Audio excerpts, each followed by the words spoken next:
The ocean is vast, beautiful, and merciless. Out there, predators rule by nature's law. But in captivity, the rules change. And sometimes, they break. Inside a tank no longer than a few human strides, 3 killer whales glide in slow, deliberate circles.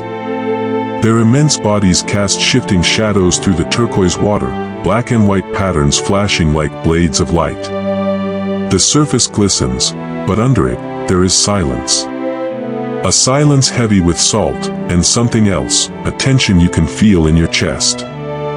February, 1991. The air was crisp, the pool still.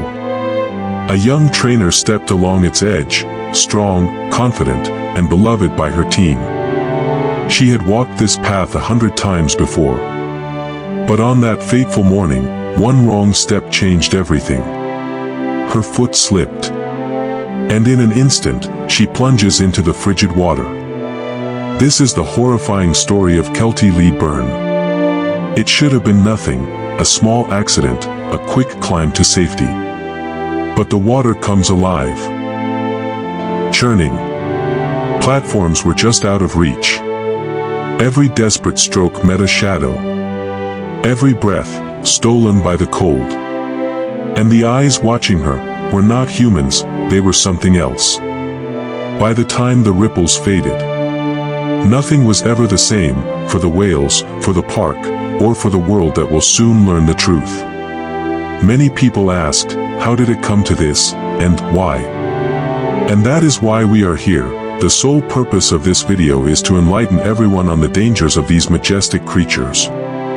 Welcome to Animal World, where we share real stories about the beauty, complexity, and danger of living alongside nature's most majestic creatures. If you're passionate about animals, or if you work with them, subscribe, like, and share this video. Because what you'll hear today could save a soul. Before the headlines, before the controversy, there was only the quiet rhythm of life in Victoria, British Columbia. A seaside city where the ocean is more than scenery, it's part of the people's heartbeat. In those days, at the edge of the city, stood Sealand of the Pacific, a small marine park with a handful of enclosures, a modest set of bleachers, and 3 stars of the show, 3 orcas that had been brought here from distant waters. Tilikum, a young male, already enormous for his age. Nootka, a mature female, experienced but unpredictable. And Haida, protective, dominant, and fiercely bonded to Nootka. They were the park's pride, and its draw. The shows were simple, choreographed leaps, synchronized swims, and moments where the audience could lean forward and marvel at creatures most would never see in the wild. For the trainers, these whales were more than performers. They were partners, friends, even. Keltie Byrne was just 20 years old. A champion swimmer at the University of Victoria, she had an athlete's confidence and an easy, magnetic smile. She was strong and competitive, but patient in a way that made her beloved by both her colleagues and the animals she worked with. Friends remember her as someone who lit up any room, or in this case, any poolside. Behind the scenes, the reality was less idyllic. Sealand's facilities were small, a sea pen enclosed by floating docks, with narrow platforms and no open water access. The orcas spent most of their time in these confined spaces, with little stimulation outside of performances and brief training sessions. At the time, few questioned it. Captive whales were seen as educational ambassadors, and their shows brought joy to countless families. But those who worked closest with them saw glimpses, signs of tension, boredom, and subtle aggression. A slap of the tail. A sudden lunge at a gate. Behaviors easily dismissed, until they weren't. Still, in February 1991, there was no reason to believe tragedy was coming. Keltie had been working with the whales for months, learning their routines, their quirks. She was quick to adapt, quick to laugh off mistakes. And though she understood their power, she also trusted them. Trust, in a place like this, is complicated. In the wild, orcas roam hundreds of miles, navigate by echo, and hunt with coordinated precision. Here, their world was the length of a pool, their companions chosen for them, their instincts caged. And like the ocean itself, beneath the surface, there are currents you can't see. In just a few days, one slip, one moment, would change everything. For the whales. For the park. For everyone who was there. But to understand what happened, you have to see the calm before the storm, when the water was still, and danger felt far away. At Sealand of the Pacific, the water always seemed calm, until it wasn't. Beneath the surface, tensions were rising, subtle signs that something was wrong. For the orcas, life was an endless loop: perform, eat, wait. And for Tilikum, the largest of them all, space was especially limited. Confined to a steel-sided module for much of the day, he could do little but float in the shadows, until showtime. Trainers knew these animals were intelligent. They also knew boredom could become dangerous. Small incidents began to stand out: a splash meant to drench an unsuspecting coworker, a sudden, unprovoked bump against the dock, and a trainer being pulled a little too far into the water before being released.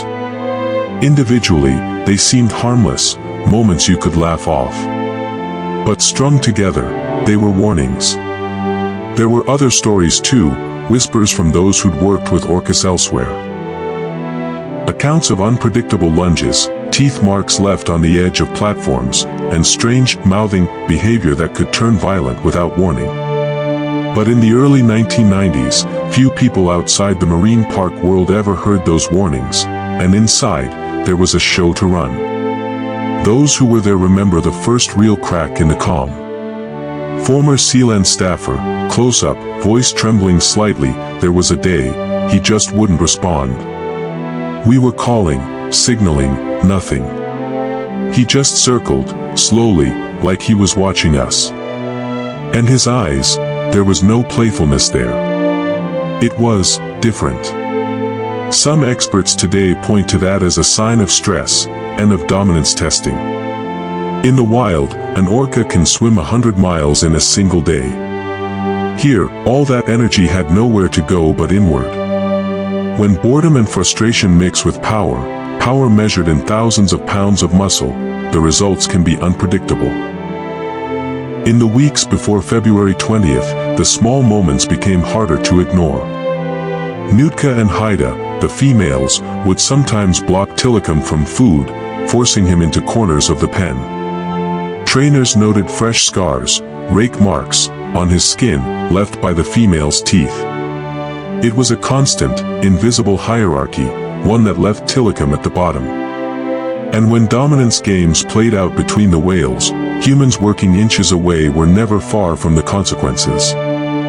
Still, the shows went on. The bleachers filled. The gates opened. And each day, Keltie Byrne climbed onto those platforms, trusting the routine, trusting the animals she'd come to know. She couldn't have known it, but the conditions were aligning, like pressure building deep below the ocean floor. And when that pressure breaks, it doesn't give you a warning, it just erupts. February 20th, 1991. Sealand of the Pacific.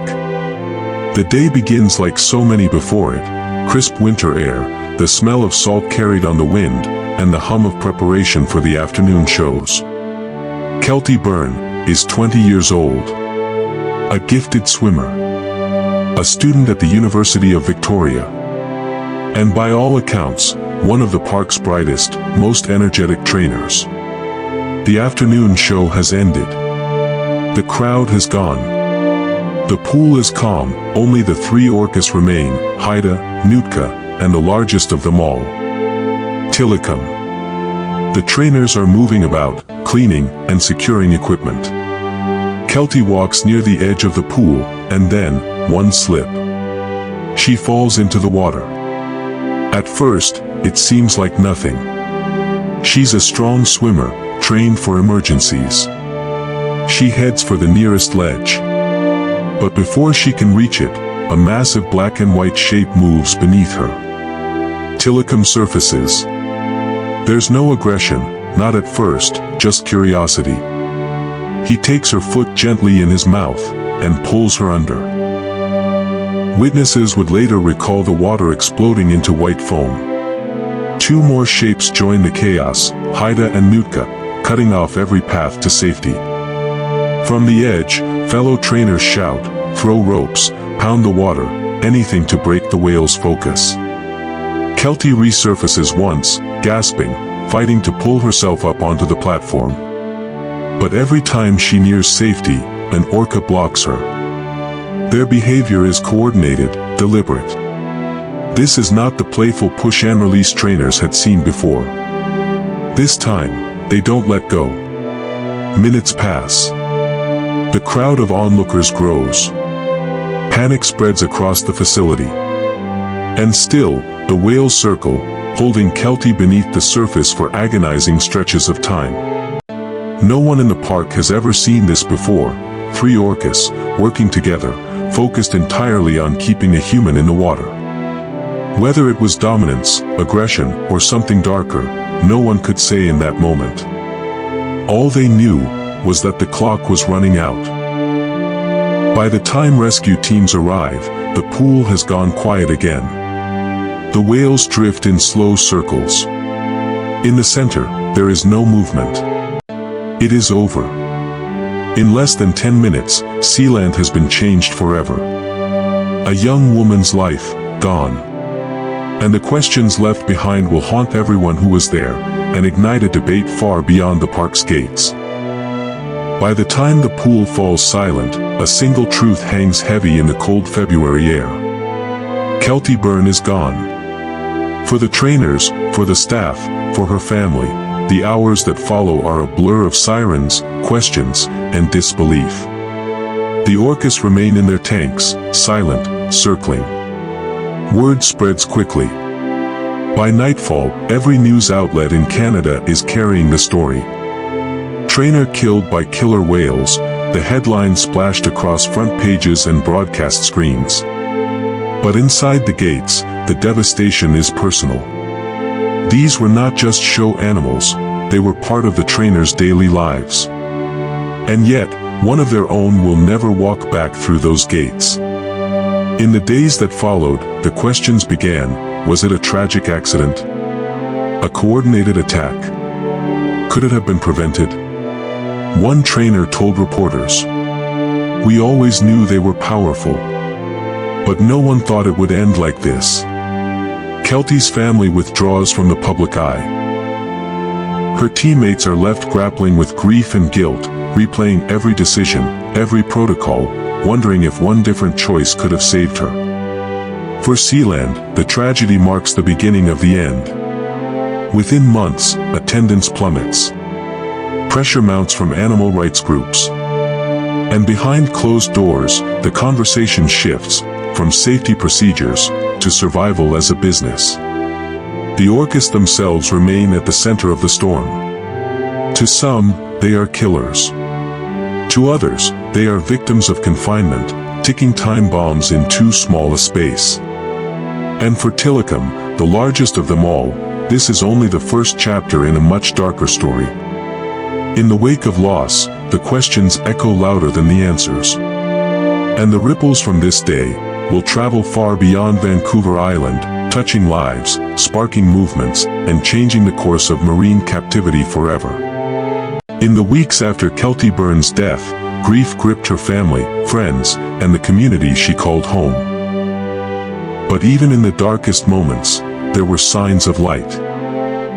At the University of Victoria, fellow students gathered in silence, candles flickering against the winter wind. In small clusters, people shared stories about her laughter, her kindness, and her drive to work with animals. In the months that followed, Sealand of the Pacific closed its doors for good. The stands went empty, the water stilled. For some, it was an act of accountability. For others, too little, too late. Tilikum and the other orcas were moved, their futures uncertain. But one thing was clear: the conversation around marine captivity would never be the same. Her friends remember not the tragedy, but the passion that brought her to the water in the first place. They speak of her competitive swimming days, her work ethic, the way she lit up when she talked about marine life. And so, each year, in quiet ways, they honor her, with scholarships in her name, with moments of silence before a race, with stories passed to the next generation of trainers and students. From loss came lessons, about safety, about respect, about the limits of human control over nature, and about the resilience of those left behind. In the end, Keltie's life was not defined by how it ended, but by the love she inspired, and the change she set in motion. We began by asking, how did it come to this? The answer is layered, in choices made, in warnings missed, and in the unpredictable nature of life itself. But perhaps the better question is, where do we go from here? For Keltie's loved ones, and for all who heard her story, the answer is simple, forward, but never forgetting. The sea has always been a place of beauty, and of mystery. It calls to us, as it once called to Keltie Byrne, not with promises of safety, but with the truth that nature is vast, powerful, and untamed. In our attempt to bring that beauty closer, we sometimes forget the cost. We build walls around the wild, believing we can contain it, control it. But nature is not ours to command. It demands respect. And when that respect falters, the consequences can be irreversible. Her story is a reminder, not of fear, but of humility. That the beings we share this planet with are not performers in our script but co-authors in the story of life. There's a line from an old mariner's poem, "We are not the masters of the sea, we are only its guests." Keltie Byrne's life, and the waves she left behind, remind us that we are visitors here, and the greatest legacy we can leave is to tread lightly, love deeply, and honor the wild while it still surrounds us. The ocean never forgets, and neither should we. May her story guide us toward compassion, respect, and change. Subscribe now and uncover the truths they don't want you to know.